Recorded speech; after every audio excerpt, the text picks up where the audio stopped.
কুয়েতে মার্কিন বাহিনীর ওপর আবার হামলা চালিয়েছে ইরান। এবার ড্রোন ব্যবহার করে ওই হামলা চালানো হয়েছে।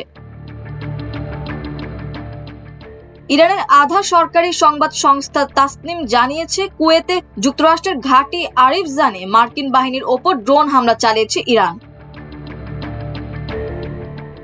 এ বিষয়ে বিস্তারিত আর কিছু জানানো হয়নি। এর আগে কুয়েতে ইরানের হামলায় 6 মার্কিন সেনা নিহত হয়। গত শনিবার ইরানে যুক্তরাষ্ট্র ও ইসরায়েলের হামলার জবাবে পাল্টা হামলা শুরু করে তেহরান। হামলায় এখন পর্যন্ত ওই 6 জন মার্কিন সেনা নিহত হয়েছে নিশ্চিত করেছে যুক্তরাষ্ট্র। এদিকে ইরানের উপর যুক্তরাষ্ট্র ও ইসরায়েলের হামলার পর যুদ্ধ ছড়িয়ে পড়েছে। এই যুদ্ধে কোন দেশের কত নাগরিক নিহত ও আহত হয়েছেন তার একটি তালিকা প্রকাশ করেছে আল জাজিরা। তালিকা অনুযায়ী হতাহতের সংখ্যা হলো: যুক্তরাষ্ট্র ইসরায়েলের হামলায় কমপক্ষে 1230 জন মানুষ নিহত হয়েছেন। এর মধ্যে মিনাবের একটি বিদ্যালয়ে গত শনিবারের ক্ষেপণাস্ত্র হামলায় শিক্ষার্থী সহ 175 জন নিহত।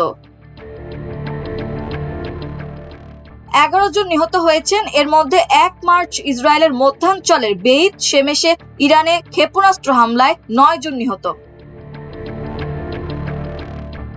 মার্কিন সামরিক বাহিনীর 6 সদস্য নিহত হয়েছেন। কুয়েতে মার্কিন ঘাঁটিতে ইরানের হামলায় তারা নিহত হন। গত সোমবার থেকে ইসরায়েলি হামলায় কমপক্ষে 77 জন নিহত হয়েছেন। ইরানের হামলায় 2 কুয়েতি সেনা সহ 4 জন নিহত হয়েছেন। সংযুক্ত আরব আমিরাত 3 জন নিহত হয়েছেন। উপকূলের কাছে একটি ট্যাঙ্কারে হামলায় 1 জন নিহত হয়েছেন।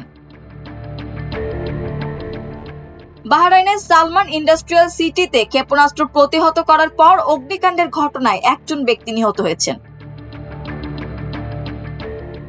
মাল্টিমিডিয়া ডেস্ক, আমার দেশ।